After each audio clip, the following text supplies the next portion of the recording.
Hello and welcome to the channel. Let's get into this story. There's an African term called Ubuntu, which means brotherliness, or it's about your internal humanity. It's a Zulu term.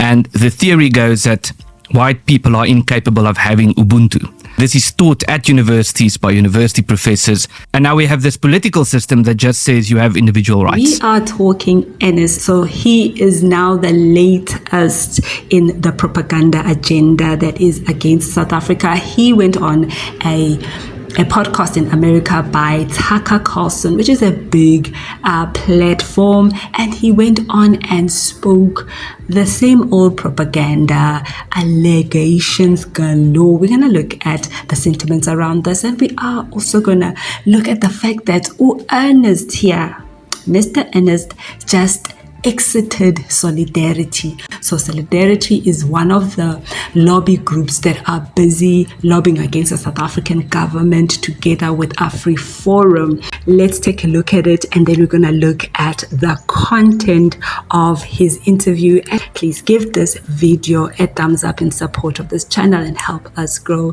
And thank you so much for joining us. Reality is, the distance from Cape Town, the south, to the north of South Africa is the distance from Rome to London. So it's a big country, but it's not homogeneous by any means. It's very diverse. And there are various different tribes, you could say, or cultural communities among black South Africans and among white South Africans. So it's very diverse, different languages, different cultures. And now we have this political system that just says you have individual rights. But then the question is, so there's this idea that the highest authority is the Constitution. But it's not possible for a written document to have the highest authority. The highest authority is with the person who gets to interpret it.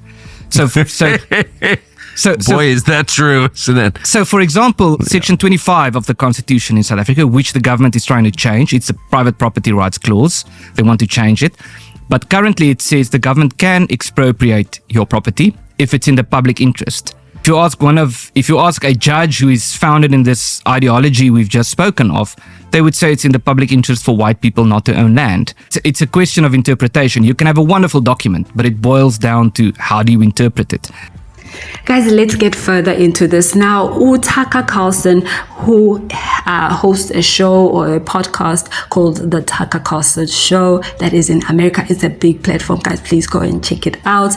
He had Ernist Roets in there. So Ernist Roets, you would know him. He was part of AfriForum and he went on to be part of Solidarity as a leader there. And recently, I think last week, February 19 to be exact, there was news that he had exited Solidarity as well. Now, on the 3rd of March, Turcker Carlson put out a spicy tweet, guys, shading South Africa. This is what he said. South Africa is what happens when you take DEI seriously. So DEI, just to chip in there, is diversity, equity, and inclusion. And currently, the Trump administration is against this. For what reason? We want to understand that as well here in South Africa. So he goes on and says, which is why the Western media pretend it's not happening. Ernist Roets on what's going on there right now. So he then lists the different types of, subcategories that they talked about in the interview. And in those subcategories, the lies. So Ernist Roets responded to Turcker and said, thank you for speaking with me, Turcker Carlson. We announcing a new initiative to work towards a better political system for the peoples of South Africa. I'll make the announcement in the next day or two. Support would be highly appreciated. This is now Ernist Roets saying this in response. So he says we announcing. So who is we? Because he just left AfriForum, Solidarity rather, recently, so he's no longer part of the Kali Grill group, the one that is also in America lobbying against the South African government. So he is not part of that group now. So who is the we? Does he have a new comeback? Well, we are yet to find out. And he is saying there is a better political system. Is that a request or an invite to treason charges? Because what do you mean a better political system? Are they looking to remove democratic South Africa?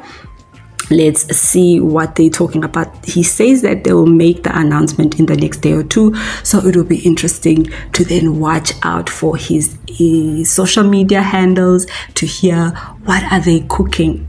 Obviously, something is getting cooked out there in America and have benefited greatly from South Africa's unjust crime to humanity apartheid system.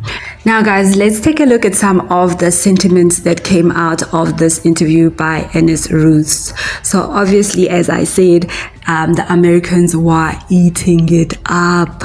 While it's mostly those that are the extreme right enjoyed hearing that South Africa is falling apart, according to Ernest, and this is obviously far from the truth, propaganda at best.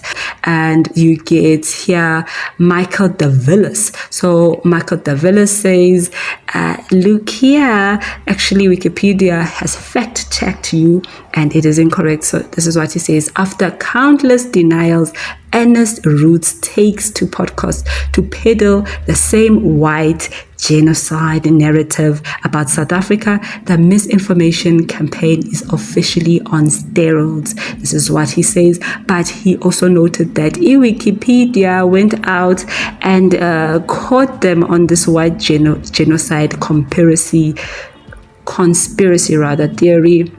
And of course, South Africans jumped on it and they were calling it lies and more lies.